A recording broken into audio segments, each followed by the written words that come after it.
ठीक है, तो आज हम लोग स्टार्ट करेंगे क्या चीज़, बायोलॉजी। ठीक है, और बायोलॉजी का इंट्रोडक्शन इसमें स्टार्ट होगा, यानी इसमें हम लोग पढ़ेंगे किसके बारे में, तो बायोलॉजी होता क्या है, बायोलॉजी में हम लोग किस चीज़ के बारे में पढ़ाई करते हैं। और जनरली आप लोग सब कोई जानते हैं कि जितना भी जीव जंतु, चाहे वो आदमी हो या कोई जानवर हो या बैक्टीरिया हो या फिर कोई भी प्लांट हो, पेड़ पौधा, तो उसके बारे में हम लोग स्टडी जो करते हैं, उसके बारे में जो पढ़ाई करते हैं, किसमें करते हैं, बायोलॉजी। ठीक है, तो यहाँ से देखिए सबसे पहले इसका टॉपिक के बारे में, तो नाम है आपका बायोलॉजी। अब बायोलॉजी देखिए शब्द जो बना है ना, दो वर्ड से बना है, एक बना है बायो और दूसरा है आपका लॉजी। तो बायो जो वर्ड बना है, ये बना है किससे, तो बायोस वर्ड से। किससे बना है, बायोस वर्ड से। और लॉजी जो होता है, लॉजी वर्ड बना है लोगस। ठीक है, किससे बना है, लोगस वर्ड से, जिसमें बायोस का मतलब क्या होता है, तो बायोस का मतलब होता है जीवित चीज। बायोस का मतलब क्या होता है, जीवित। और लोगस का मतलब क्या होता है, पढ़ाई करना, यानी स्टडी करना। लोगस का मतलब क्या होता है, पढ़ाई करना, या फिर इंग्लिश में बोल दीजिए टू स्टडी। तो ये होता है इसका बायोलॉजी का मीनिंग होता है। ठीक है, बायोलॉजी का मीनिंग क्या हो गया, तो बायोलॉजी दो वर्ड से बना है, एक हो गया बायो, जिसको बायोस हम लोग यूज करेंगे, और लॉजी मतलब लोगस यूज करेंगे। अब ये दोनों जो शब्द है, ये दोनों जो वर्ड है, ये दोनों वर्ड आया कहाँ से है, तो ये दोनों लैटिन वर्ड है। अब बोलेगा सर लैटिन वर्ड क्या होता है, जैसे हम लोग हिंदी वर्ड बोलते हैं अपना हिंदी लैंग्वेज का, उर्दू का उर्दू वर्ड बोलते हैं, इंग्लिश वर्ड बोलते हैं, उसी तरह से लैटिन वर्ड होता है। जो लैटिन वर्ड आपका क्या होता है, तो यूनान के जो लोग थे, जिसको ग्रीस कहा जाता है, ठीक है, तो यूनान के लोग जो थे, वो जो अपना शब्द देते थे उसको लैटिन वर्ड बोलते हैं। हिंदी में आप उसको यूनानी शब्द भी बोल सकते हैं। तो इस चीज़ को आप जो है दोनों तरफ से बोल सकते हैं, क्या क्या चीज़, तो हिंदी में अगर बोलिएगा तो यूनानी शब्द, हिंदी में अगर आपको बोलना होगा तो आप यूनानी शब्द इसको बोल सकते हैं। इंग्लिश में आप इसको ग्रीक वर्ड बोल दीजिए, इंग्लिश में क्या बोलना है, ग्रीक वर्ड बोल दीजिए। ठीक, या इसी को आप लैटिन वर्ड बोल दीजिए, लैटिन वर्ड। तो ये दोनों वर्ड जो आया है कहाँ से आया है, तो लैटिन वर्ड। ठीक है, जिसका मतलब बायोस का मतलब होता है जीवित, और लोगस का मतलब होता है टू स्टडी, मतलब पढ़ाई करना। मतलब अगर हम बायोलॉजी का पूरा मीनिंग देखें, तो बायोलॉजी साइंस का वैसा ब्रांच है जिसमें हम जीवित चीज़ों के बारे में पढ़ाई करते हैं। ठीक है, किसका पढ़ाई करेंगे, जीवित चीज़। अब जीवित चीज़ को हम इंग्लिश में बोलेंगे क्या चीज़, लिविंग थिंग्स। क्या बोलेंगे इसको, लिविंग थिंग्स। ठीक है, यानी सजीव। आप इसको दूसरा मीनिंग में बोल सकते हैं क्या चीज़, सजीव। नहीं बोलेंगे सजीव, एक होता है सजीव, एक होता है निर्जीव। तो सजीव कौन हो गया, जो जिंदा होता है, उसी को हम जीवित बोल देंगे। और निर्जीव हो गया कौन सा, जो जिंदा नहीं है। तो हम लोग जनरली जिंदा वाले को सजीव बोल दिए, लिविंग थिंग्स। मरे हुए चीज़ को हम लोग निर्जीव बोल दिए, नॉन लिविंग थिंग्स। तो अब हम लोग को यहाँ मेन बात आता है कि सब लिविंग थिंग्स हम किसको बोलें। ठीक है, लिविंग थिंग्स हम लोग किसको बोलें। तो पहला बात बोलिए, ये बात समझ में आया कि बायोलॉजी क्या होता है। तो बायोलॉजी हो गया आपके पास क्या चीज़, तो बायोलॉजी साइंस का वैसा ब्रांच है जिसमें हम लोग सजीव का अध्ययन करते हैं। ठीक है, यानी जीवित चीज़ का हम लोग उसका पढ़ाई करते हैं। जैसे एग्जाम्पल में हम लोग सब जानते हैं कि लिविंग थिंग्स का एग्जाम्पल जो होगा, सजीव का जो एग्जाम्पल होगा, हम लोग जितना भी मानव है, जितना भी आदमी है, ह्यूमन है, सब आ गया इसमें। जितना भी जानवर है, जितना भी आपका पक्षी हो गया, फिर उसके बाद प्लांट हो गया यानी पौधा हो गया, पेड़ पौधा, फिर उसके बाद जीवाणु हो गया। इस सब के बारे में हम लोग पढ़ेंगे किसमें, तो बायोलॉजी। ठीक है, ये बात समझ में आया। लेकिन एक और आता है जो वायरस होता है। तो वायरस को किस में रखा जाता है, वायरस को किस में रखा जाता है, सजीव है या निर्जीव? तो देखिए वायरस जो होता है ना एक, तो वायरस क्या है, उसको ना तो हम सजीव में रखते हैं ना तो निर्जीव में रखते हैं। वो दोनों जैसा काम करेगा, लेकिन कब कैसा काम करेगा, तो जब वो किसी शरीर के बाहर में, मतलब फ्री में है, ऐसे टेबल पे है, कुर्सी पे है, इस ऐसे है, तो उस समय वो निर्जीव के जैसा काम करेगा, ठीक है, नॉन लिविंग थिंग्स। लेकिन जैसे वो किसी के शरीर में जाएगा, चाहे हमारे शरीर में आ जाए या किसी कुत्ते के शरीर में चले जाए, किसी पक्षी के शरीर में चले जाए, किसी जानवर के शरीर में चले जाए, या पेड़ पौधा के अंदर चले जाए, तो किसी के शरीर में भी जाएगा तब वो सजीव के जैसा काम करेगा। तो ये दोनों के जैसा काम करता है। इसी कारण वायरस को जो हम बोलते हैं सजीव और निर्जीव को जोड़ने वाला कड़ी है, यानी ये कनेक्ट करता है सजीव को निर्जीव से। समझिए इस बात को। बोलिए बायोलॉजी किसको बोला जाएगा, बताइए बायोलॉजी क्या हो? हाँ, विज्ञान की वैसी शाखा जिसमें हम सजीवों का अध्ययन करते हैं बायोलॉजी कहलाता है। ठीक, एग्जाम्पल बताइए सजीव का क्या होगा?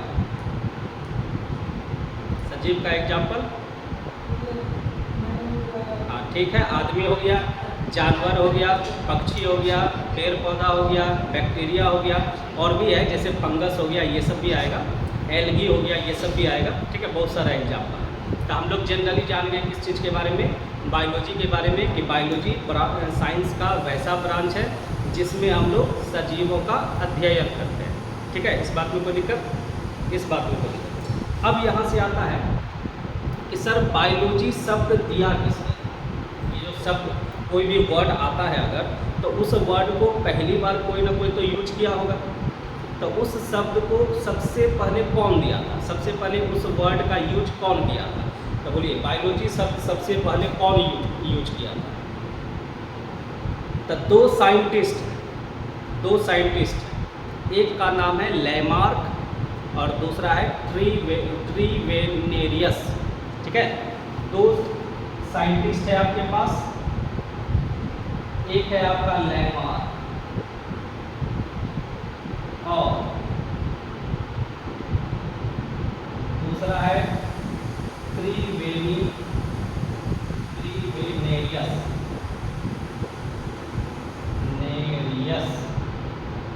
नाम थोड़ा अल्टर है, ये सब देखिए विदेशी आदमी का नाम है तो अल्टर होता ही है, हम लोग के जैसा सीधा सीधा नाम तो होता नहीं। तो ये दो आदमी हैं, यही दो आदमी जो है सबसे पहले बायोलॉजी शब्द दिया था, बायोलॉजी शब्द दिया था। ठीक है, तो अगर कभी भी आपको पूछा जाए कि बताइए बायोलॉजी शब्द किसने दिया था, तो आंसर क्या हो जाएगा आपके पास? लैमार्क और ट्रीवेनेरियस। ठीक है, ये दो आदमी थे, दो साइंटिस्ट थे जो आपको ये शब्द दिए थे। ठीक, अब उसके बाद अब देखिए ये जो बेसिक आपको पढ़ा रहा है ना, इस बेसिक से बहुत सारा क्वेश्चन पूछा जाता है किसी भी एग्जाम में आप जाइएगा, चाहे आप ड्रेसर का ही एग्जाम होगा तो उसमें भी पूछ लिया जाता है, रेडियोलॉजी का पूछे, किसी भी चीज़ का एग्जाम, यूपीएससी, एसएससी, रेलवे, किसी भी चीज़ का एग्जाम पूछे, उसमें इस बेसिक चीज़ से, बेसिक और जो इंट्रोडक्शन होता है बायोलॉजी का, इससे क्वेश्चन पूछा ही जाता है। एक आध क्वेश्चन रहेगा वो फिक्स है, तो इसलिए इसको एकदम हल्का में मत लेना है, मतलब इसको जितना हम बताएं उतना ही आपको कर लेना है, उसको ध्यान से एकदम सुन लीजिए कहाँ पर क्या क्या चीज़ें अपने आप आंसर आएगा। ठीक है, तो हम लोग का यहाँ से क्वेश्चन हो गया कि बायोलॉजी शब्द किसने दिया था, तो इंग्लिश में क्वेश्चन पूछ लिया जाता है, the word biology is given by, यानी बायोलॉजी शब्द, या हिंदी में पूछेगा जीव विज्ञान शब्द किसने दिया था, तो आंसर क्या हो जाएगा हमारे पास? लैमार्क और ट्रीवेनेरियस। ठीक है, ये दो साइंटिस्ट का नाम है। ठीक, अब उसके बाद आ जाता है कि सर फादर ऑफ बायोलॉजी किसको बोलेंगे? फादर ऑफ बायोलॉजी का मतलब क्या हुआ कि जीव विज्ञान का जनक किसको बोलेंगे? तो अरस्तु को कहा जाता है, एकदम सही बताएं, तो जीव विज्ञान का जनक, फादर ऑफ बायोलॉजी, जीव विज्ञान का जनक बोलिए या फिर पिता, ठीक है।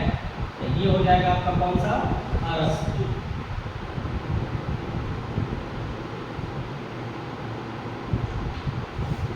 देखिए इंग्लिश में स्पेलिंग अलग है, इन्हें कि वहाँ एरिस्टोटल पढ़िएगा, एरिस्टोटल नहीं पढ़ते, वो नाम है उसका, ठीक है, अरस्तु। द फादर ऑफ बायोलॉजी कौन हो गया, जीव विज्ञान का जनक कौन हो गया, कौन हो गया, अरस्तु, ठीक है। अब बोलिएगा सर इसको फादर ऑफ बायोलॉजी क्यों कहा जाता है, फादर ऑफ बायोलॉजी क्यों कहा जाता है। तो देखिए ये ऐसा आदमी है जो सबसे पहले एक किताब लिखा था जीव विज्ञान के ऊपर, ठीक है, मतलब उसमें बहुत सारा जीव जंतु था और उसके बारे में एक किताब लिखा था, सबसे पहले लिखने वाले यही थे। इसी कारण से इनको क्या कहा जाता है, फादर ऑफ बायोलॉजी कहा जाता है, ठीक है। और जीव जंतु के बारे में लिखा था, मतलब बहुत सारा जीव के बारे में, तो इसी कारण जीव जंतु के बारे में लिखेंगे तो जीव जंतु से संबंधित हम लोग जानते हैं जीव विज्ञान होता है, पता है ना, जीव विज्ञान पेड़ पौधा से संबंधित जो साइंस होता है उसको हम बोटनी बोलते हैं इंग्लिश में, हिंदी में बोलते हैं उसको वनस्पति विज्ञान। तो हमारे पास फादर ऑफ बायोलॉजी पूछे या फादर ऑफ जूलॉजी पूछे, जीव विज्ञान का जनक, एक ये हो गया, और दूसरा जंतु विज्ञान का जनक, दोनों में से कोई भी पूछेगा आंसर आपका कौन सा होगा, यही होगा, अरस्तु ही होगा। यानी हम यहाँ पर बता सकते हैं फादर ऑफ जूलॉजी, यानी जंतु विज्ञान का जनक।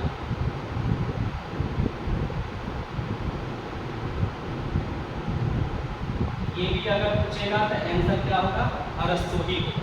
दोनों में से कुछ भी पूछे, या तो आपको बायोलॉजी का फादर पूछ ले या जूलॉजी का पूछ ले, हिंदी में बोलेंगे या तो जीव विज्ञान पूछेगा या तो जंतु विज्ञान पूछेगा, दोनों में से कोई भी पूछेगा आंसर आपका कौन सा होगा, अरस्तु होगा। समझे इस बात को, इसमें कोई दिक्कत है किसी को, लिखना भी है क्या, लिखना है तो लिखिए जल्दी से।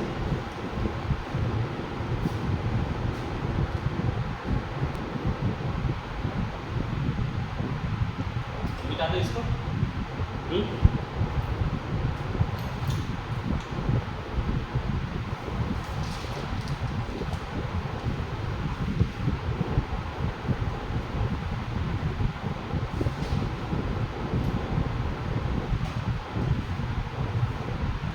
हम लोग अभी पढ़े फादर ऑफ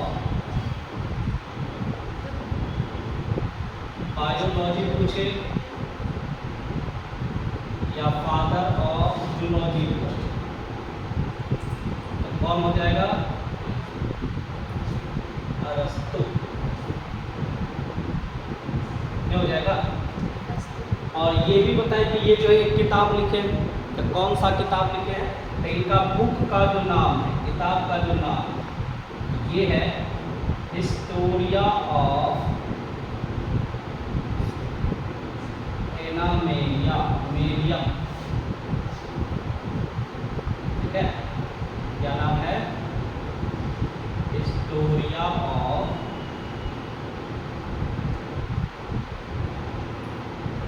एनामेलियम।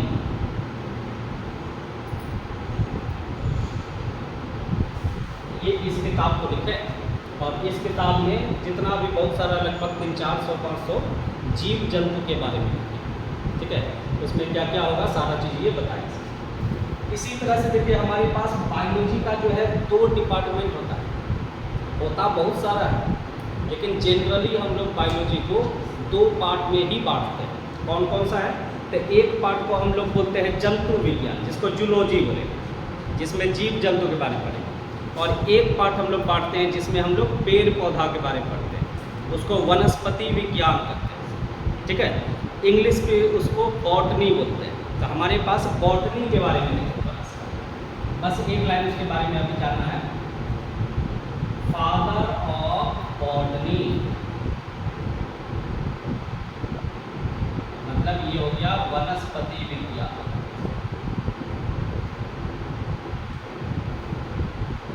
अगर आपको कभी भी पूछे कि फादर ऑफ बायोलॉजी किसको कहा जाता है, तो अरस्तु हो गया। फादर ऑफ जूलॉजी किसको कहा जाता है, अरस्तु हो गया। लेकिन अगर फादर ऑफ बॉटनी पूछे, वनस्पति विज्ञान का जन्म, तब यहाँ चेंज हो जाएगा, तब यहाँ पर अरस्तु नहीं आएगा, तब यहाँ पर कौन आएगा, थियोफ्रेस्टस।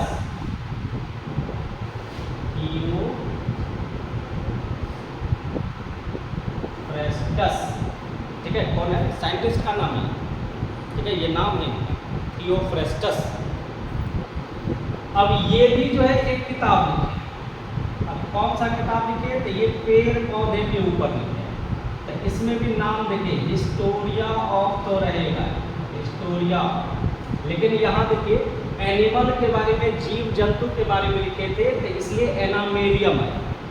लेकिन ये पेड़ पौधा आएगा तो प्लांट से रिलेटेड नाम आएगा, तो यहाँ नाम आ जाएगा प्लांटेरम।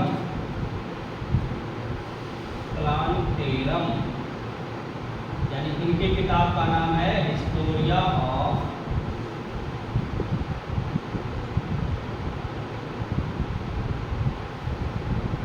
प्लांटेरम, ये इनके किताब का नाम है, ठीक है।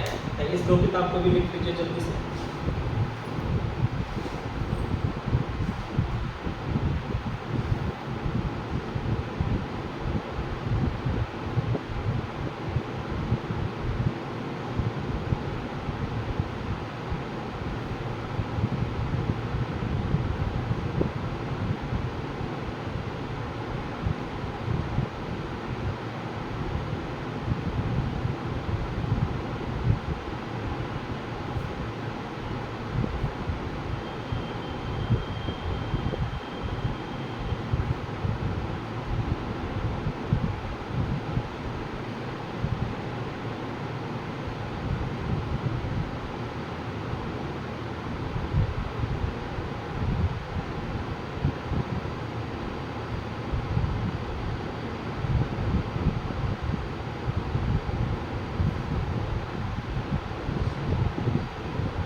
बायोलॉजी का बहुत सारा ब्रांच है, ठीक है, बहुत सारा ब्रांच है, लेकिन कुछ ब्रांच इम्पोर्टेंट है जो ज़्यादातर हम लोग पढ़ते हैं। जैसे एक बायोलॉजी का आपके पास जीव विज्ञान के लिए जूलॉजी हो गया, पेड़ पौधा के लिए पढ़ते हैं तो बॉटनी हो गया, वायरस के लिए पढ़ेंगे तो उसका अलग हो जाएगा, बैक्टीरिया के लिए पढ़ेंगे तो उसका अलग हो जाएगा, सांप के लिए पढ़ेंगे तो उसका अलग हो जाएगा, जेनेटिक बीमारी होता है उसके बारे में पढ़ेंगे तो अलग हो जाएगा। बहुत सारा डिपार्टमेंट होता है बायोलॉजी में, लेकिन जनरली हम लोग दो को नॉर्मली बोलते हैं। कोई भी पूछेगा तो ही बात बताएगा, एक बायोलॉजी में हम लोग का बता देगा जूलॉजी, दूसरा बॉटनी, होता बहुत सारा, ठीक है, बहुत सारा डिपार्टमेंट बता दें। अब उसके बाद अच्छा, अब ये बताइए, अगर हम आपको साइंस पूछें कि साइंस में क्या क्या आता है, कौन कौन सा सब्जेक्ट आता है, तो जनरली हम लोग साइंस में जो बताते हैं तो 3 भाग बताते हैं। एक हो गया आपका फिजिक्स, दूसरा हो गया आपका केमिस्ट्री, और तीसरा हो गया हम लोग का बायोलॉजी। जनरली यही 3 भाग बताते हैं। और बायोलॉजी के बारे में अभी अभी हम लोग पढ़ लिए कि बायोलॉजी में हम लोग किस चीज़ के बारे में पढ़ाई करते हैं, तो सजीव के बारे में, यानी लिविंग थिंग्स के बारे में, जैसे आदमी हो गया, जानवर हो गया, पक्षी हो गया, पेड़ पौधा हो गया, बैक्टीरिया हो गया, इस सब के बारे में पढ़ते हैं। इसके अलावा जो बच जाएगा, यानी जितने भी निर्जीव चीज़ हुए, जैसे आपका पंखा हो गया, बेंच हो गया, मार्कर हो गया, कपड़ा हो गया, जिसमें जीव नहीं, मतलब ऐसे कोई भी पदार्थ हो सकता है जो निर्जीव मरा हुआ चीज़ है, एक तरह से बोलते हैं, उसमें कोई जान नहीं, तो उस चीज़ के बारे में जब भी हम पढ़ाई करेंगे, किसमें पढ़ाई करते हैं, फिजिक्स और केमिस्ट्री में, यानी जितना भी आपका निर्जीव चीज होगा, मतलब नॉन लिविंग थिंग्स, उसके बारे में हम लोग पढ़ाई करते हैं कहाँ पर, इसके बारे में हम लोग कहाँ पर पढ़ाई करेंगे, तो फिजिक्स और केमिस्ट्री में। लेकिन जितना भी लिविंग थिंग्स होगा, जितना भी आपका सजीव होगा, उसके बारे में हम लोग कहाँ पर पढ़ाई करेंगे, तो बायोलॉजी में पढ़ेंगे। ठीक है। अब देखिए, जनरली फिजिक्स और केमिस्ट्री में क्लास 10th में आप लोग पढ़े होंगे, जो 11th कर लिए होंगे तो 11th में पढ़े होंगे कि फिजिक्स में हम लोग पढ़ते हैं एटम के बारे में, इलेक्ट्रॉन, प्रोटॉन, न्यूट्रॉन के बारे में, ये नहीं पढ़ते हम लोग। तो जितना भी निर्जीव चीज़ होगा उसमें इलेक्ट्रॉन, प्रोटॉन, न्यूट्रॉन सब चले जाता है। लेकिन कभी भी हम लोग बोलिए, अगर किसी आदमी के बारे में पढ़े तो उसमें हम क्या इलेक्ट्रॉन के बारे में पढ़ाई करें, उसमें नहीं करते। इसका मतलब हुआ, अगर इलेक्ट्रॉन, प्रोटॉन, न्यूट्रॉन सब के बारे में पढ़ रहे हैं, एटम के बारे में पढ़ रहे हैं, मॉलिक्यूल के बारे में पढ़ रहे हैं, तो वो आपका निर्जीव आएगा, जिसको हम लोग फिजिक्स और केमिस्ट्री में पढ़ें। लेकिन अगर हमारे पास कोई जीवित चीज़ है जिसको हम सजीव बोलते या लिविंग थिंग्स बोलते, अगर उसके बारे में पढ़ेंगे तो इसमें हम लोग पढ़ेंगे बायोलॉजी। ठीक है। तो जब हम लोग लिविंग थिंग्स के बारे में बायोलॉजी में पढ़ेंगे तो लिविंग थिंग्स का कुछ ना कुछ तो कैरेक्टर होना चाहिए, उसको पहचानने का तरीका होना चाहिए कि कैसे हम पहचानेंगे भैया ये सजीव है या नहीं है। यही ना पहचानने का तरीका होगा, कुछ तो तरीका होगा। तो हम लोग देखिए क्या कैसे पहचानते हैं कि इसको बनाना है क्या, ऐसे इसका कोई जरूरी नहीं है। और अगर जरूरी भी, अगर मान लीजिए कुछ छूट भी गया, फिर से आपको देखना है अगर, तो आप वीडियो डाला हुआ रहेगा यूट्यूब पे, उससे आप देख लीजिएगा। ठीक है। तो देखिए, बायोलॉजी में हम लोग जब भी पढ़ेंगे तो किसके बारे में पढ़ेंगे, सजीव के बारे में। और सजीव को इंग्लिश में क्या बोलते हैं हम लोग, लिविंग थिंग्स बोलते हैं। क्या बोलते हैं, लिविंग थिंग्स बोलते हैं। ठीक। अब लिविंग थिंग्स पहचानने का क्या तरीका, कैसे हम पहचानें, तो जितना भी लिविंग थिंग्स होगा, जितना भी सजीव होगा, उसके शरीर में कम से कम एक तो कोशिका होता है। कोशिका जिसको हम लोग इंग्लिश में सेल बोलते हैं, यानी सेल होगा तो हम समझ जाएंगे कि वो क्या चीज़ है, सजीव है। लेकिन कैसा सेल होना चाहिए, जिंदा सेल होना चाहिए, लिविंग सेल होना चाहिए। वो सेल काम करते रहना चाहिए। अगर काम नहीं कर रहा है, वो मर गया है, तब उसको हम सजीव नहीं बोलेंगे, उसको डेड बॉडी बोलते हैं, मतलब मरा हुआ शरीर बोलेंगे। जैसे कोई आदमी, अगर आप मान लीजिए हम हैं, आप लोग जिंदा हैं अभी, तो हम लोग के शरीर का जितना भी कोशिका है, बहुत सारा कोशिका होता है, एक दो नहीं होता है, लाखों करोड़ों अरबों में होता है। हाथ का कोशिका अलग है, कान का अलग है, नाक का अलग है, दांत का अलग है, हड्डी का अलग है, खून का अलग है, किडनी का अलग है, फेफड़ा का अलग है, हार्ट का अलग है। और एक में बहुत लाखों करोड़ों कोशिका होता है, उसको काउंट हम लोग जल्दी ऐसे खुले आँख से तो देख भी नहीं सकते। तो अगर जिंदा चीज़ होगा, सजीव होगा, लिविंग थिंग्स होगा, तो उसमें क्या होगा, कोशिका होगा। यानी सबसे छोटा इकाई जो होता है, सबसे छोटी चीज़ इसका, सजीव का, लिविंग थिंग्स का, वो क्या होता है, कोशिका होता है। और इसी कोशिका के कारण अगर ये कोशिका काम करता रहेगा तो सजीव जो है वो भी काम करता रहेगा। जैसे हम मान लीजिए कि हमारे हाथ काम कर रहा है, इसका मतलब हाथ नहीं काम कर रहा है, हाथ की कोशिका काम कर रहा है। हाथ का कोशिका अगर मर जाएगा तो हमारा हाथ किसी काम का नहीं है। हमारा हाथ का कोशिका काम करेगा तभी मेरा, जैसे आप सुनते होंगे कभी कभी ब्रेन डेड हो गया, ब्रेन डेड सुनते हो, तो ब्रेन डेड का मतलब क्या हुआ, उसका ब्रेन का कोशिका अब काम नहीं कर रहा।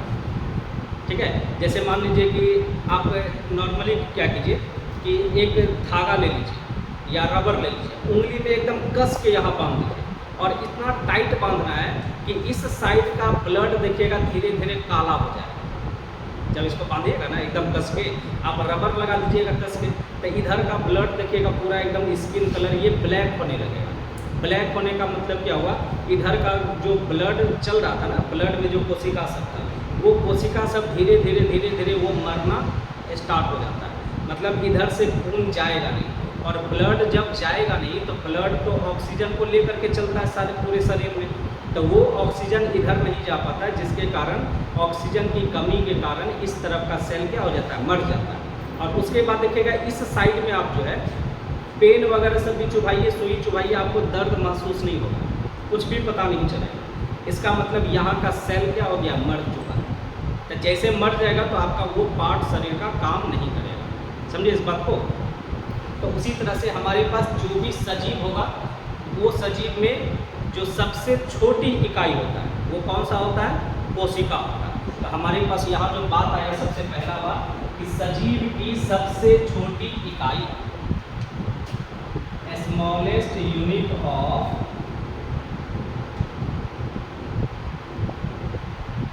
लिविंग थिंग्स,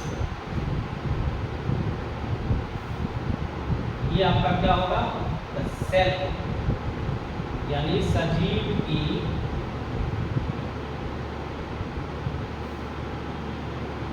सबसे छोटी इकाई, ये आपका कौन होता है, तो कोशिका। ठीक है, सबसे छोटा इकाई, यानी इसी के ऊपर पूरा शरीर काम करता है।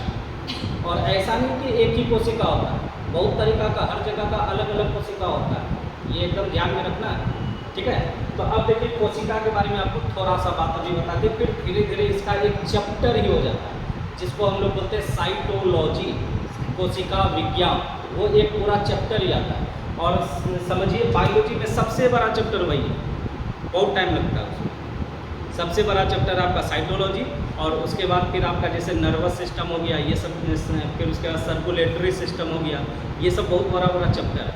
एंडोक्राइन सिस्टम हो गया, जिसमें हम लोग हार्मोन्स वगैरह सब के बारे में पढ़ते हैं। तो ये सब चैप्टर आपका क्या है, बहुत बड़ा चैप्टर है। ठीक है, तो हम लोग का यहाँ नॉर्मली सबसे पहले आपको जो बताना है किसके बारे में, कोशिका के बारे में। अभी कोशिका का पूरा डिटेल नहीं पढ़ना, उसके लिए एक अलग चैप्टर आएगा जिसको हम कोशिका विज्ञान कहेंगे, इंग्लिश में साइटोलॉजी कहा जाता है, तो वो एक अलग चैप्टर है। अभी हम लोग नॉर्मल एक बात बताते हैं, तो देखिए कोई भी आदमी बनेगा या कोई भी पेड़ पौधा कुछ भी बने, तो सबसे पहले क्या होता है, एक कोशिका बनता है जिसको हम लोग क्या बोलते हैं, जायगोट, हिंदी में बोलते हैं युग्मनज, हिंदी में क्या बोलते हैं, युग्मनज। सबसे पहले यही कोशिका बनता है, किसी में भी बने, चाहे पेड़ पौधा में बने या फिर आदमी में बने, किसी में भी बनेगा। सबसे पहली कोशिका जो बनेगा उसको क्या कहा जाता है, जायगोट। और ये जायगोट के अंदर में बहुत सारा प्रोसेस होने लगेगा जिसको बायोलॉजिकल प्रोसेस बोलते हैं। ठीक है, तो ये प्रोसेस होने के बाद क्या होगा, ये जायगोट अपने आप को दो भाग में बांटेगा, फिर उसको सेल डिवीजन बोलते हैं। सेल डिवीजन वाला अलग एक टॉपिक है, उसमें फिर उसको पढ़िएगा कि सेल डिवीजन कितने टाइप का होता है, कौन कौन सा है, किस में क्या होता है, वो अलग से आएगा। अभी यहाँ नॉर्मल बात चल रहा है कि सबसे पहली कोशिका जो बनेगी उसको क्या कहा जाता है, जायगोट कहा जाता है। और जायगोट में अंदर में प्रोसेस होगा जिसको हम क्या बोलेंगे, बायोलॉजिकल प्रोसेस। और इस प्रोसेस के कारण ये जायगोट अपने आप को बांटना स्टार्ट करेगा, यानी 1 से ये 2 हो जाएगा, 2 से 4 होगा, 4 से 8 होगा, इस तरह से बनेगा। तो इसके बाद हमारे पास जायगोट से आपका डिवाइड होकर के क्या बन जाएगा, बहुत सारा सेल बन जाएगा, बहुत सारा कोशिका बनेगा। और बहुत सारा कोशिका जो है ये आपस में मिल करके, आपस में मिलेगा। जैसे 2 आदमी आपस में मिल गया, 4 आदमी आपस में मिल गया, तो 2 या 2 से अधिक कोशिका, बहुत सारा कोशिका आपस में मिलेगा, तो वो मिल करके एक ग्रुप बनाएगा जिसको हम ग्रुप ऑफ सेल बोलेंगे। तो ग्रुप ऑफ सेल को एक अलग नाम दे दिया जाता है। जैसे बहुत सारा विद्यार्थी आपस में मिलेगा तो उसको छात्र यूनियन बोल देते हैं। बहुत सारा मजदूर आपस में मिल करके एक ग्रुप बना देगा, उसको मजदूर यूनियन बोल देते हैं। ये बनाता है ऐसे। बहुत सारे शिक्षक मिल करके एक यूनियन बनाते हैं तो उसको शिक्षक संघ बोल देते हैं। किसान का यूनियन होता है, किसान संघ बोल देते हैं। तो उसी तरह से बहुत सारा कोशिका आपस में मिलेगा तो वो जो ग्रुप बनाएगा उस ग्रुप को हम लोग क्या बोलते हैं, ग्रुप ऑफ सेल बोले, लेकिन उसका एक नाम दे दिया जाता है और उस नाम को हम क्या बोलते हैं, टिश्यू। क्या बोलते हैं, टीसू, और हिंदी में बोलते हैं इसको उत्तक। हिंदी में क्या बोलते हैं? उत्तक। अब जैसे हमारे पास देखिए, मान लीजिए हमारे पास ये बहुत सारा कोशिका है, बहुत सारा कोशिका हम बना देते हैं 10-15 को कम से कम।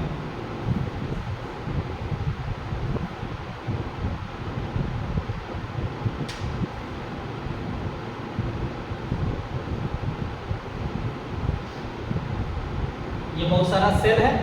अब मान लेते हैं कि ये चारों मिलकर के एक ग्रुप में आ गया, तो इसको हम क्या बोलेंगे? टिश्यू बोलेंगे। ये भी चारों मिलकर के एक टिश्यू बना दिया, ये चारों मिलकर के टिश्यू बना दिए, ये मिलकर के टिश्यू बनाया, ये मिलकर के टिश्यू बनाया, ये बना दिया, ये बना दिया, इस तरह से बहुत सारा टिश्यू बना। तो अब क्या करेगा? 2 या 2 से अधिक टिश्यू आपस में मिलेगा। मतलब जैसे मान लीजिए कि ये 3 है, तो ये तीनों मिलकर के फिर एक ग्रुप बना देगा, फिर से एक ग्रुप बना देगा।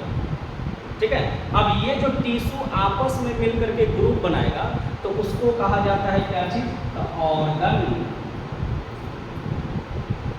ऑर्गन मतलब क्या हो गया? अंग। क्या हो गया?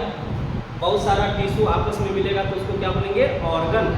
और इसी तरह से बहुत सारा अंग मिलेगा, बहुत सारा अंग मिलेगा तो मिल करके वो भी एक ग्रुप बनाएगा।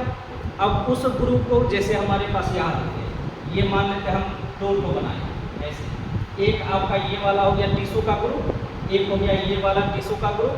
तो ये एक अंग है, ये एक अंग है, 2 अंग हो गया। तो ये दोनों अंग आपस में मिल करके क्या बना देगा? Organ system. तब इसको हम क्या बोलेंगे? Organ system. हिंदी में बोलेंगे अंग तंत्र। ठीक है। बहुत सारा अंग तंत्र बन गया। जैसे हम लोग पढ़ते हैं ना, circulatory system, respiratory system, excretory system, nervous system, ऐसे पढ़ते हैं हम लोग। जैसे हम बोल दिए एक एग्जाम्पल छोटा, रेस्पिरेटरी सिस्टम। तो रेस्पिरेटरी सिस्टम का मतलब क्या हुआ? बहुत सारा अंग मिला करके वो अंग तंत्र बना हुआ। जैसे सांस लेने में हम लोग नाक का यूज हुआ, गला में पाइप है उसका यूज हुआ, फेफड़ा का यूज हुआ, ये सब मिल एक साथ काम कर रहा है, सब सांस का ही काम कर रहा है, सांस लेने वाला काम कर रहा है। तो ये सब मिल करके जो आपस में बना हुआ है उसको हम क्या बोलेंगे? Organ system. तो अब देखिए, सांस लेने के लिए अलग अंग है, बहुत सारा अंग है। खाना खाएंगे, पचेगा तो पचाने के लिए बहुत सारा अंग आपस में काम करेगा। जैसे खाना हम खाएंगे, मुंह में गया, मुंह में जीभ भी काम कर रहा है, दांत भी काम कर रहा है। फिर ये गला में जाएगा, फूड पाइप है यहाँ, ये भी काम करेगा। फिर पेट में जाएगा, पेट में ये आपका HCl एसिड होता है वो भी काम करेगा।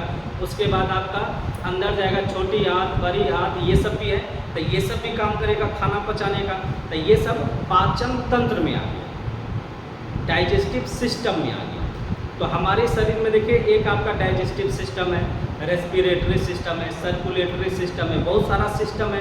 तो ये सब सिस्टम को क्या हम मिला देंगे तो मिलाने के बाद ही ना हमारा शरीर बना है। इसका मतलब बहुत सारा ऑर्गन सिस्टम आपस में मिलेगा, उसके बाद ही ना हमारा शरीर बना। तो हमारे पास यहाँ जो आ जाता है नेक्स्ट बात कि बहुत सारा ऑर्गन सिस्टम आपस में मिलेगा, तभी जाके जन्म होता है किस चीज़ का? एक लिविंग थिंग्स का।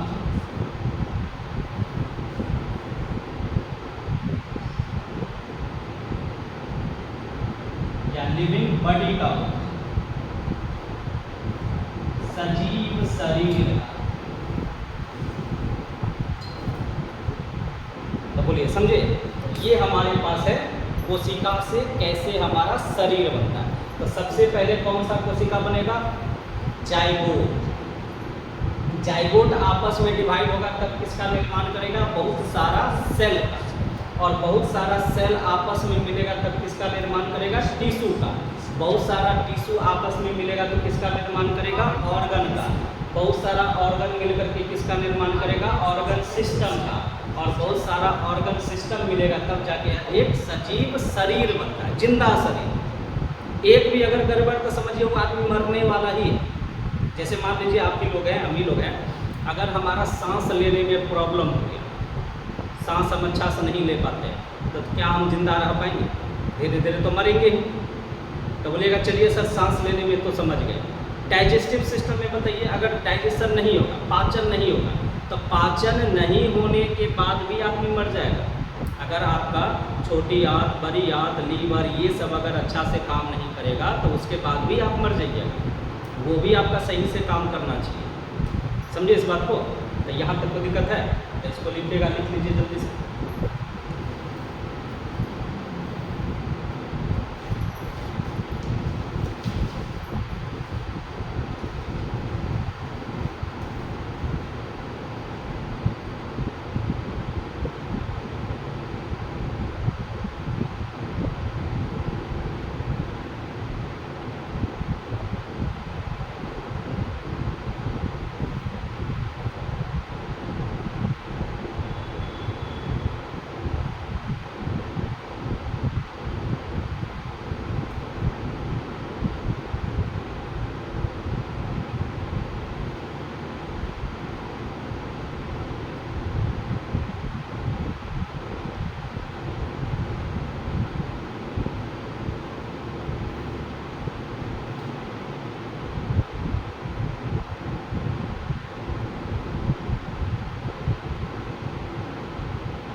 यहाँ तक समझने में कोई दिक्कत है? आया सबको समझ में? धीरे धीरे सारा समझ में आ जाएगा, ठीक है। अब देखिए यहाँ से हमारे पास जो है एक क्वेश्चन पूछा हुआ है रेलवे, ठीक है, एक रेलवे में क्वेश्चन पूछा हुआ है और किससे रिलेटेड है, तो इस जाइगोट से। तो जाइगोट देखिए ये तो सिंगल सेल था, देखा सिंगल सेल। तो देखिए जब सिंगल सेल रहेगा, एक ही कोशिका होगा, तो उसको बोला जाता है यूनिसेल्यूलर। यूनि का मतलब क्या होता है? एक होता है, यानी एक कोशिकीय कहा जाता है, एक ही कोशिका। अगर एक से ज़्यादा कोशिका होगा तब उसको बोला जाता है मल्टी सेल्यूलर, बहुकोशिकीय। तो हमारे पास देखिए ये जाइगोट जो है ये तो सिंगल है ना, एक से ज़्यादा तो है नहीं। तो क्वेश्चन यहाँ पूछा गया था क्या चीज़? तो क्वेश्चन था जाइगोट इज ए। अब ऑप्शन दिया हुआ है, यानी युग्मनज है। अब ऑप्शन था पहला यूनिसेल्यूलर, एक कोशिकीय। दूसरा था मल्टी सेल्यूलर, बहुकोशिकीय। तीसरा था बोथ यानी दोनों। चौथा था नन ऑफ ईच, इनमें से कोई नहीं।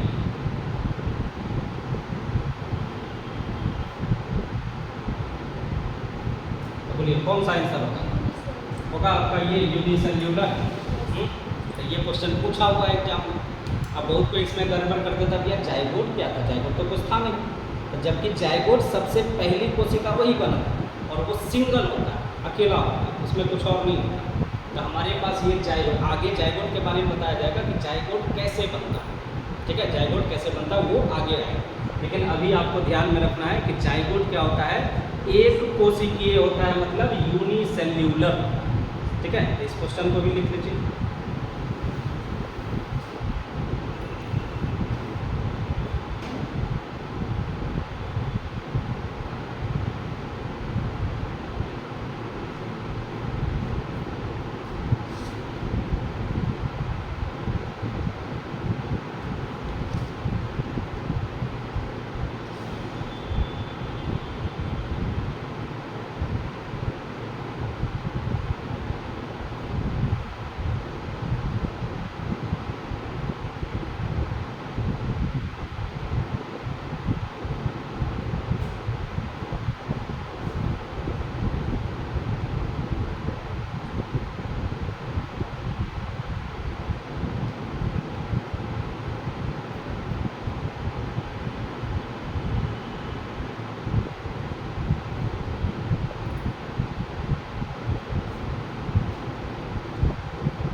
गया।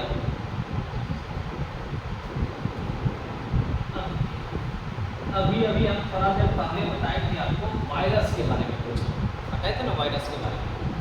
तो देखिए वायरस के बारे में थोड़ा सा आपको ध्यान में रखना है। हिंदी में इसको बोला जाता है विषाणु,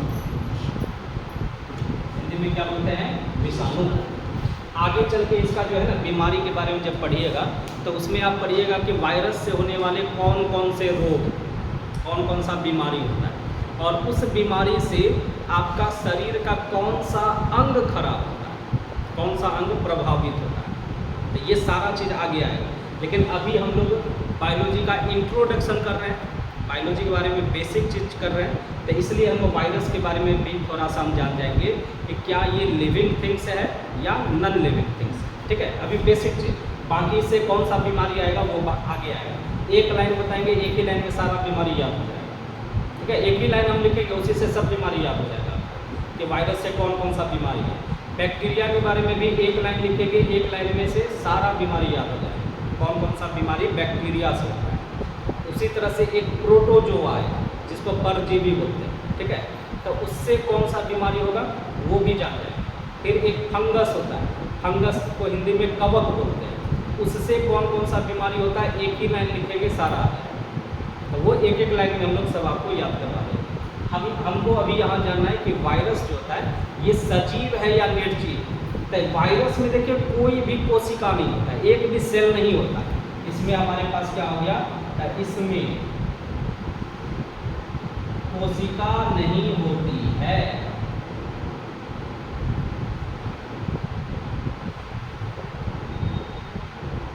इसमें कोई भी कोशिका नहीं होता। तो अब जब कोशिका नहीं है तब कैसा होगा, ये निर्जीव हो जाएगा, नॉन लिविंग थिंग्स होगा। क्योंकि अभी अभी हम पढ़े कि भैया सजीव होगा तब उसमें कोशिका होगा, लेकिन इसमें कोशिका नहीं है, इसका मतलब ये नॉन लिविंग थिंग्स हो गया, नहीं हो गया। लेकिन ये शरीर के बाहर, यानी किसी भी शरीर के बाहर, शरीर के बाहर ये काम करेगा किसके जैसा, निर्जीव के जैसा, यानी नॉन लिविंग थिंग्स।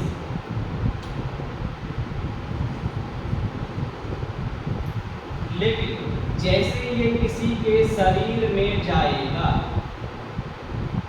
जैसे ये किसी के शरीर में जाएगा तब ये काम करने लगता है किसके जैसा, सजीव के जैसा, लिविंग थिंग्स के जैसा। तो जिसके शरीर में जाएगा, जिसके भी शरीर में जाएगा, उस शरीर में जो कोशिका होगा वो उसी के अकॉर्डिंग काम करने लगेगा। जैसे मेरे शरीर में आएगा तो मेरे शरीर में जो कोशिका है उसके अकॉर्डिंग वो काम करने लगता है। जैसे कुछ आदमी को आप देखिएगा ऐसा होता है कि आपके साथ रहेगा तो आपका बड़ाई करेगा, मेरे साथ रहेगा तो मेरा बड़ाई करेगा, उसके साथ है तो उसका बड़ाई करेगा, ऐसा होता है ना। तो उसी तरह से वायरस भी क्या करेगा, आपके शरीर में जाएगा तो आपके शरीर के कोशिका के अकॉर्डिंग काम करेगा, मेरे शरीर में आएगा तो मेरे शरीर के कोशिका के अकॉर्डिंग काम करेगा। तो ऐसा है वायरस, इसलिए ये खतरनाक होता है, ठीक है। और ऐसा आदमी आप जानते ही है कि कभी आपके तरफ कभी इनके तरफ भी खतरनाक आदमी होता है, इससे बच के रहना होता है। तो उसी तरह से वायरस है तो वायरस से भी बच के रहना होता है, नहीं खराबी करेगा ये।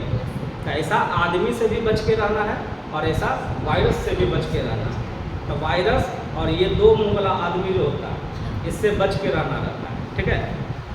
तो ये जो जिसके शरीर में जाएगा उस शरीर के जो कोशिका होगा उस कोशिका को कहा जाएगा होस्ट सेल, और ये इसी सेल के अकॉर्डिंग, इसी के अनुसार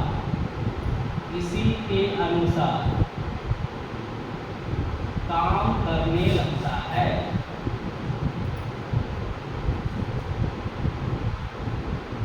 ठीक है, इसी के अकॉर्डिंग ये काम करेगा।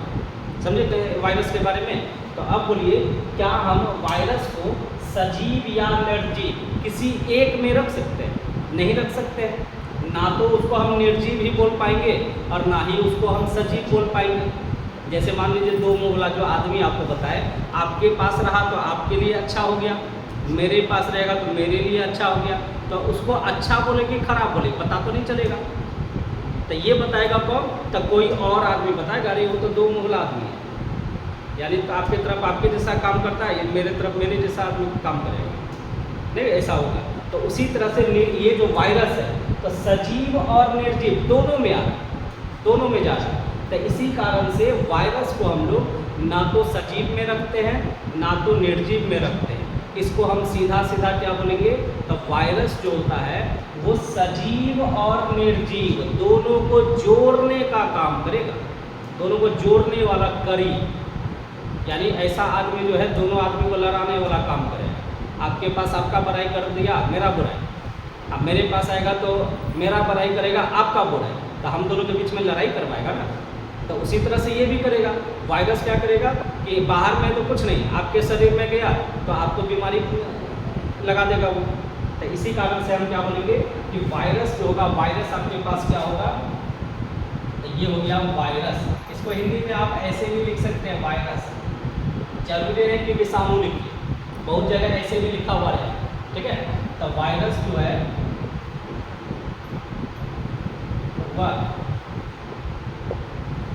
सजीव और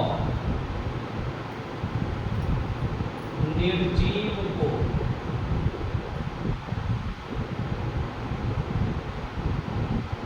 जोड़ने वाली कड़ी होती है। समझे ये चीज? वायरस के बारे में समझे? बोलिए। निर्जीव को कैसे जोड़ना है? निर्जीव मतलब वो बाहर में निर्जीव है, टेबल पे है तो निर्जीव है।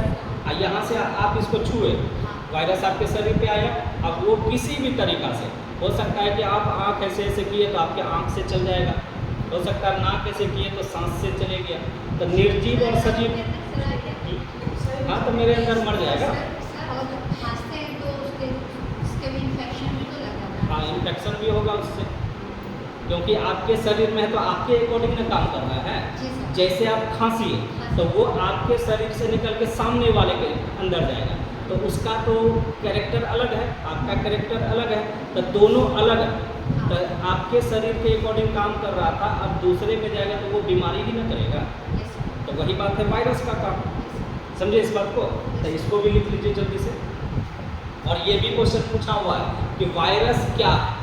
ऑप्शन देता है, एक नंबर सजीव, दूसरा नंबर निर्जीव, तीसरा नंबर दोनों को जोड़ने वाली कड़ी, चौथा नंबर इनमें से कोई नहीं। तो कौन सा लगाएंगे?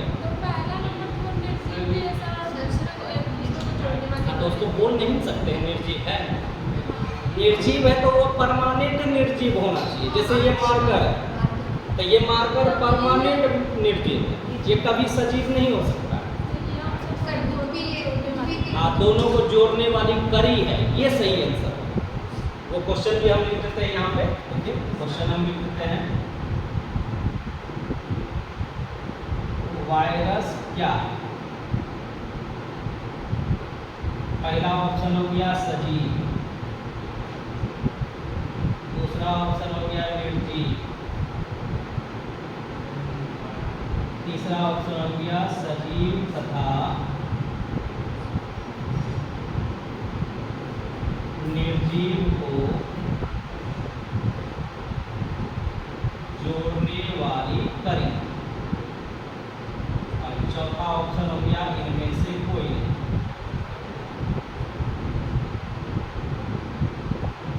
और ये भी क्वेश्चन पूछा हुआ है एग्जाम में, तो आंसर कौन सा हो गया, सजीव और निर्जीव दोनों को जोड़ने वाली कड़ी होगी। हाँ, ये भी क्वेश्चन पूछा हुआ है।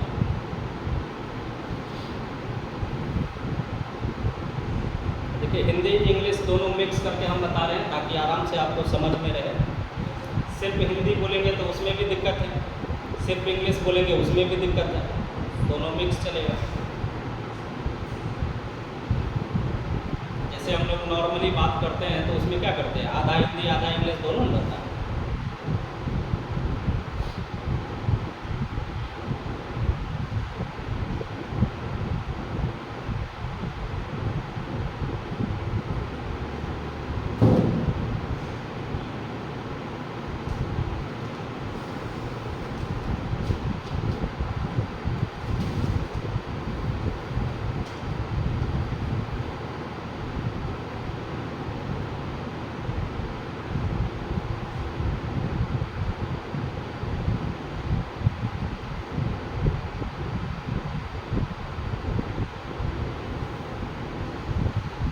क्वेश्चन भी लिख लीजिए।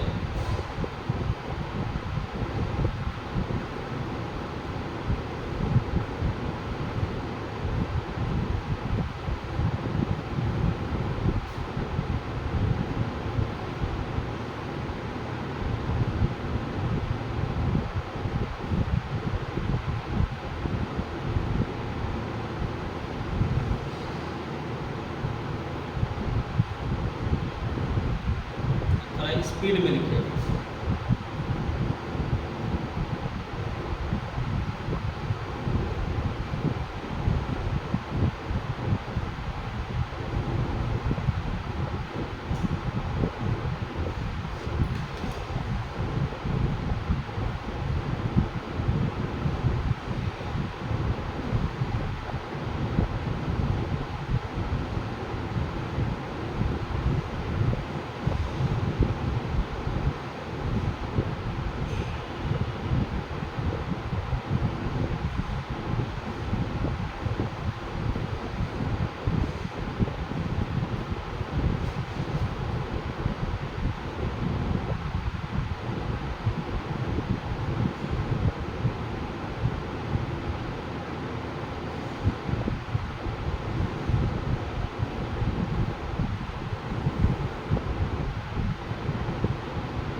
क्या कहते हैं?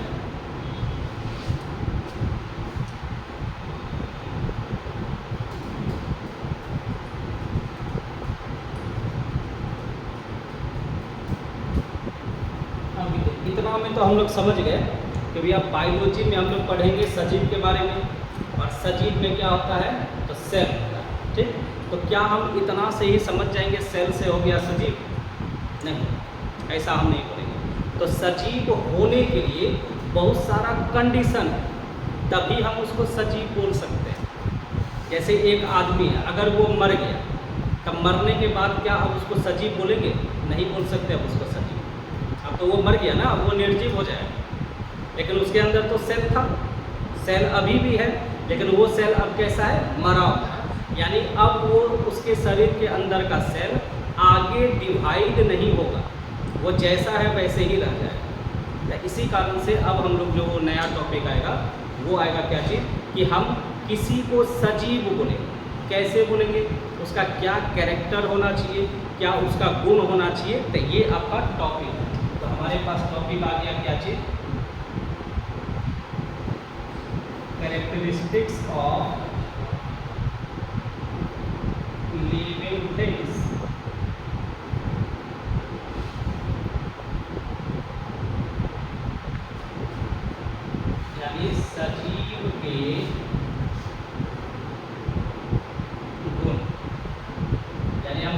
पहचानेंगे कि वो सजीव है या निर्जीव। तो इसमें टोटल कम से कम देखिए 10 ठो है, 10 कैरेक्टर है, 10 बात है। अगर वो 10 बात में से कम हमारे पास जो होना चाहिए 5-7 भी अगर मिल गया तो हम बोलेंगे वो सजीव है। लेकिन उससे अगर कम होने लगेगा तो हम बोलेंगे भैया वो सजीव नहीं है। ठीक है, तो कौन कौन सा होगा? अब पहला देखिए हमारे पास क्या होना चाहिए, 1 नंबर द सेल ऑर्गेनाइजेशन।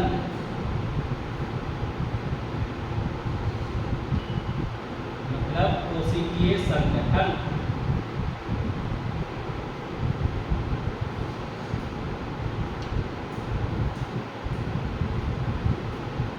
यानी अगर कोई चीज सजीव है तो उसमें सेल का ऑर्गेनाइजेशन होगा। यानी क्या हो गया, सेल का ग्रुप होगा एक तरह से। मतलब उसमें पहले एक जाइगोट बना होगा, जाइगोट से डिवाइड होकर के सेल बना होगा, सेल डिवाइड होगा बहुत सारा, तब जाके टिश्यू बना होगा, टिश्यू से आपका ऑर्गन बना होगा, ऑर्गन से आपका ऑर्गन सिस्टम बना होगा, और ऑर्गन सिस्टम से आपका लिविंग थिंग्स मतलब शरीर बना होगा। आप इसको बॉडी भी डायरेक्ट बोल सकते हैं। तो ये आपके पास पहला कैरेक्टर है। तो बोलिए क्या हमारे पास ये मार्कर है, मार्कर में क्या आपके पास फर्दर ये डिवाइड होकर के और बड़ा हो जाएगा? नहीं होने वाला है, जैसे वैसे। इसका मतलब ये सजीव नहीं है, इसमें सेल डिवीजन होकर के आगे कुछ बनने वाला नहीं है। तो ये हमारे पास सजीव का पहला लक्षण है। ठीक है, आप लक्षण बोल दीजिए या गुण बोल दीजिए, दोनों चलेगा। तो पहला ये बना लीजिए।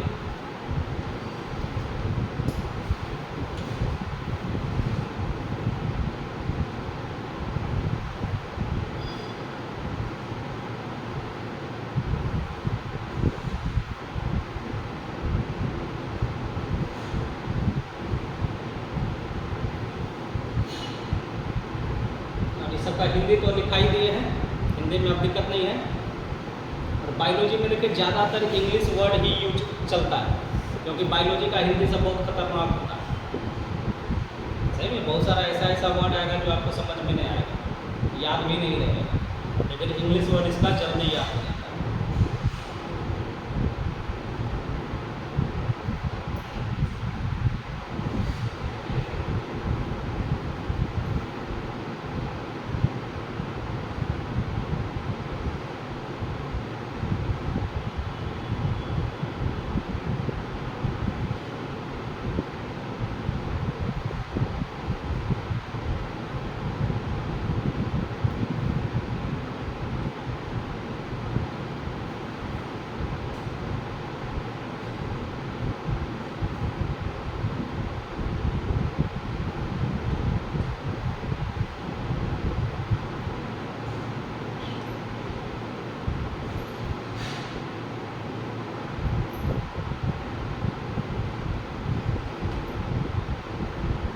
गया?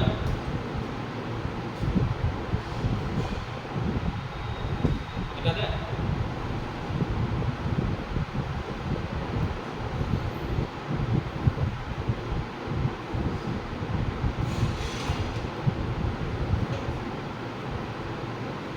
हो गया? साजिया मिटा दें। अब देखिए दूसरा हमारे पास क्या आता है। तो देखिए सेकेंड जो आता है हमारे पास वो है आपका प्रोटोप्लाज्म। प्रोटोप्लाज्म हिंदी में इसको बोला जाता है जीव द्रव्य। ठीक है, जीव द्रव्य बोला हिंदी में। इंग्लिश में क्या बोलते हैं? प्रोटोप्लाज्म।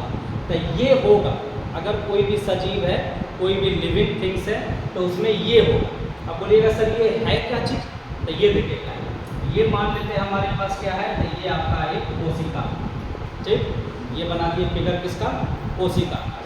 अब इस कोशिका के बाहर से चारों तरफ एक पतला सा एक झिल्ली होगा, पतला सा एक झिल्ली लगा हुआ है। जैसे आप प्याज को देखते होंगे, प्याज छिलिएगा तो उसमें से एक पतला सा एक पेपर जैसा निकलता है, एकदम पतला जैसा।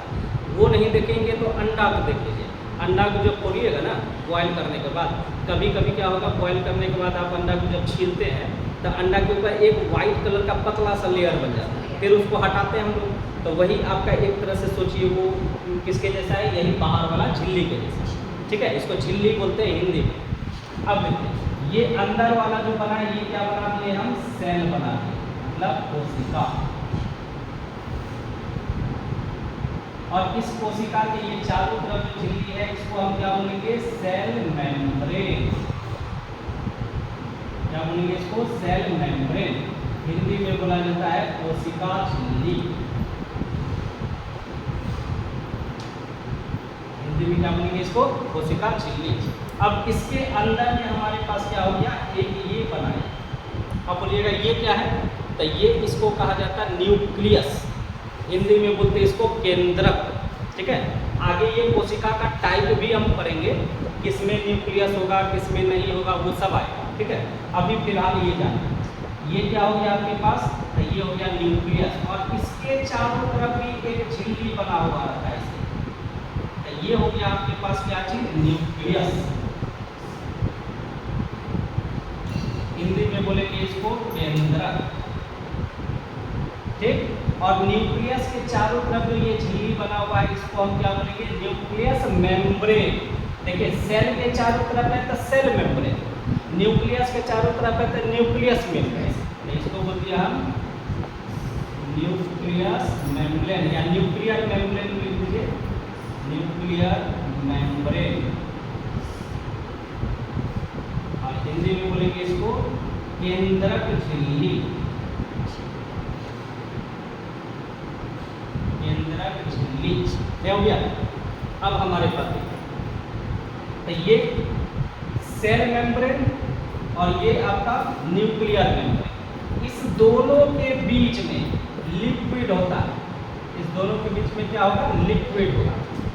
लेकिन लिक्विड कैसा होगा, गाढ़ा होगा। जैसे आप लई बनाते हैं ना, कल जो बनाए थे 15 अगस्त में, तो लई कितना गाढ़ा है ना, गाढ़ा पूरा, तो उसी तरह से गाढ़ा होगा। तो उसी लिक्विड को हम बोलते हैं क्या चीज, क्या चीज, प्रोटोप्लाज्म। प्रोटोप्लाज्म नहीं बोलेंगे अभी, उसको साइटोप्लाज्म बोलते हैं। उस लिक्विड को क्या बोलेंगे, साइटोप्लाज्म। यानी सेल मेम्ब्रेन और न्यूक्लियर मेम्ब्रेन, इस दोनों के बीच में ये जो लिक्विड है, ये जो आपका गाढ़ा लिक्विड, गाढ़ा लिक्विड, लिक्विड को हिंदी में तरल पदार्थ बोल दीजिए या इंग्लिश में आप गाढ़ा लिक्विड ही ध्यान में रखें, ठीक। इस गाढ़ा लिक्विड को क्या बोलते हैं, साइटोप्लाज्म, ठीक है। और हिंदी में इसको बोला जाता है कोशिका द्रव। क्या बोलते हैं इसको, कोशिका द्रव, ठीक। अब उसके बाद इसी के बीच में और भी चीज होता है, लेकिन अभी देखिए ये जो पार्ट था लिक्विड था, लेकिन अब जो पार्ट होगा वो थोड़ा ठोस पदार्थ होगा। ऐसे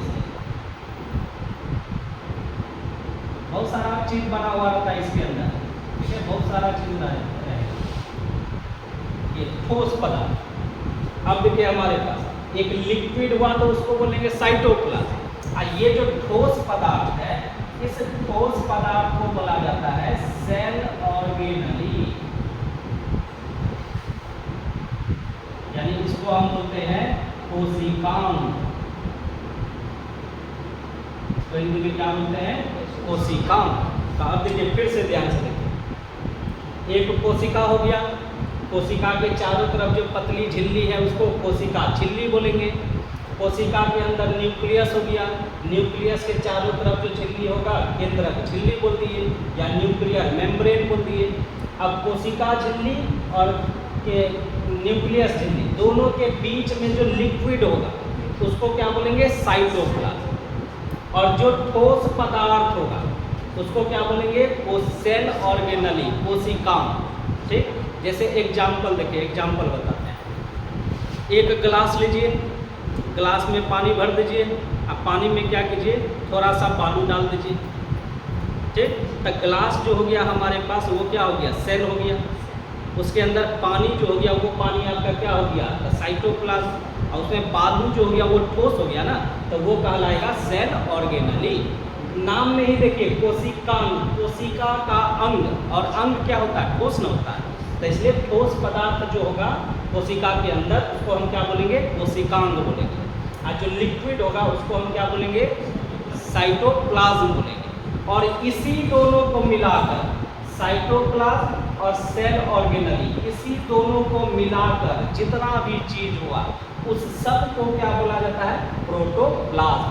मतलब हमारे पास यहाँ से क्या हो गया कि प्रोटोप्लाज्म जो होगा, प्रोटोप्लाज्म ये जो होगा क्या होगा? साइटोप्लाज्म प्लस में सेल ऑर्गेनली। क्या हो गया? दोनों मिला करके, मतलब साइटोप्लाज्म और सेल ऑर्गेनली दोनों को अगर हम मिला देंगे तो उसको क्या बोलेंगे? प्रोटोप्लाज्म। अब नहीं से याद रहेगा तो ध्यान से रखिए। पी से प्रोटोप्लाज्म, पी से पूरा, पूरा मतलब सब कुछ। तो सब कुछ कौन कौन आएगा? तो लिक्विड आएगा और उसमें ठोस पदार्थ। तो ठोस पदार्थ कौन हो गया? और लिक्विड पदार्थ कौन हो गया? साइटोप्लाज्म। तो साइटोप्लाज्म और कोशिकांग दोनों को मिला देंगे तो क्या बन जाएगा? पूरा का पूरा आ गया, यानी प्रोटोप्लाज्म। क्या हो गया? तो ये होना चाहिए किसमें? सजीव में। जिसमें नहीं होगा वो सजीव नहीं है, समझिए वो मर गया, वो अब मर चुका, वो खत्म। उसमें ये होना चाहिए, ये जरूरी है। तो बोले समझे इसको। अब यहाँ से एक बात और आता है कि सर प्रोटोप्लाज्म का खोज किसने किया? ये पूछा जाता है। तो प्रोटोप्लाज्म का खोज जो है एक साइंटिस्ट है वो किया था, जिसका नाम क्या है? तो देखिए पी से प्रोटोप्लाज्म और पी से पुरकिंजे। क्या नाम है? पुरकिंजे। तो प्रोटोप्लाज्म का जो खोज किया था, जो खोज करता था, डिस्कवरर होता, ये कौन था? पुरकिंजे। हिंदी में ऐसे लिखेंगे पुरकिंजे। हो गया? पी से प्रोटोप्लाज्म, पी से पुरकिंजे। नाम से ही याद रखने का तरीका होता है। अब ऐसे रटने में आप कोशिश कीजिएगा तो भूल जाइए। नाम से ही याद रखें। पी से प्रोटोप्लाज्म, पी से पुरकिंजे, और पी से पूरा का पूरा, पूरा का पूरा मतलब साइटोप्लाज्म भी और सेल ऑर्गेनली भी, दोनों को मिला देंगे तो प्रोटोप्लाज्म बन जाएगा। तो समझे इस बात को, कोई दिक्कत इसमें? अब यहाँ से देखिए क्वेश्चन पूछा जाता है कि साइटोप्लाज्म जो है ये सेल का कैसा भाग है? ठोस है कि द्रव है? द्रव है, तो हम बोलेंगे भैया ये जो है आपका लिक्विड पार्ट है। क्या हो गया? और सेल ऑर्गेनली कैसा भाग है? ठोस है कि द्रव है? ठोस है, तो हम बोलेंगे भैया ये सॉलिड पार्ट है। ये कैसा है? Solid part. क्या हो गया?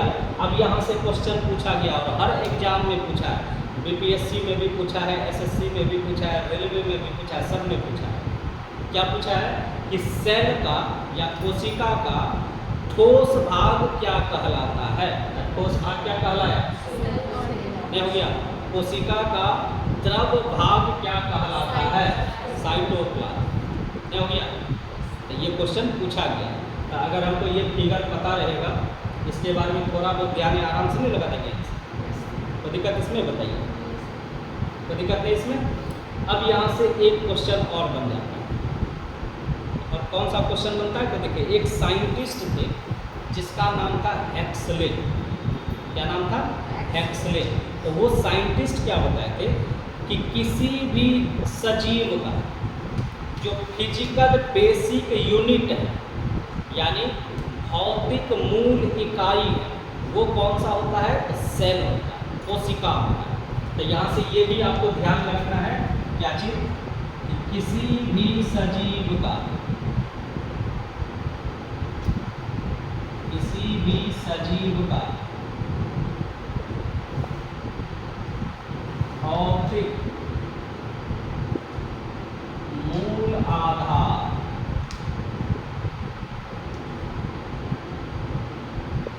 कोशिका होती है। और ये किसने कहा था? एक्सले। ठीक है? Physical basic unit of living things.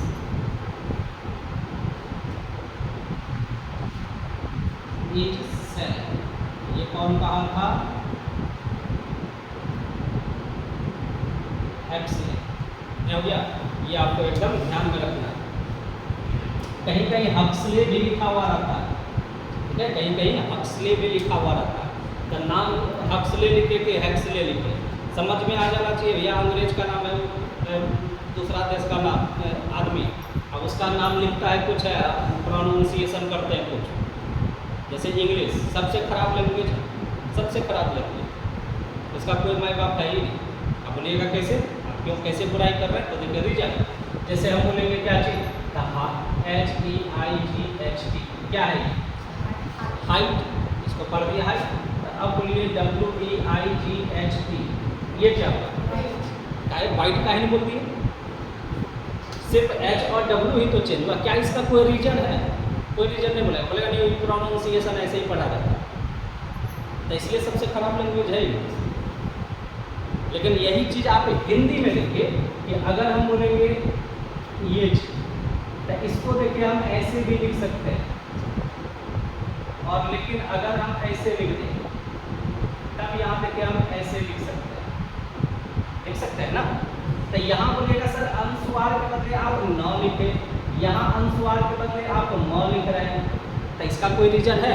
हाँ है रीजन, रीजन है इसका। कैसे? तो देखिए अनुस्वार के बाद कौन सा आ रहा है? त, और द वाला जब हम पढ़ेंगे तो त न, ये नहीं पढ़ते हैं। तो जैसे द आया तो द किसमें आता है? इसमें। तो इसमें जो लास्ट वर्ड है ना उसी को लिखा जाता है। उसी तरह से यहाँ देखिए अनुस्वार के बाद प वाला आ रहा है, तो प वाला पढ़िए, प फ ब भ म। तो लास्ट में कौन आया? म आया, तो इसलिए म लिखते हैं। तो हिंदी का देखिए रीजन, लेकिन इंग्लिश का कोई रीजन नहीं है। वो कभी रीजन बताएगा, कभी बोलेगा एक्सेप्शन, कभी एक्सेप्शन में इतना इतना चीज़ होता है। CUT कट, BUT बट, अब PUT पट का ही पढ़ेंगे, फुट का ही पढ़ेंगे, तब बोलेगा कोई रीजन नहीं। तो इसलिए सबसे खराब लैंग्वेज कौन है? इंग्लिश है।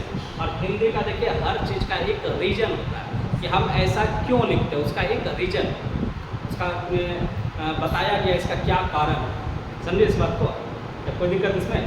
तो यहाँ तक बोलिए किसी को कोई दिक्कत है तो बताइए आराम से। तो और भी इसमें है, अभी तो हम लोग 2 ही कंडीशन पर है ना सजीव का, अभी 8 गो और है। तो आज ही कर दे या कल? आप परसों मंडे को, तो आज इतना कर लेते हैं, ठीक है। इसको लिख लीजिए पहले पूरा, और उसके बाद फिर हम लोग जो है मंडे को फिर इसका पूरा करेंगे। तो मंडे को हम लोग का जो है बेसिक आपका जो बायोलॉजी का होता है वो बेसिक हम लोग का कंप्लीट हो जाएगा, ठीक है। तो इसको लिख लीजिए पहले।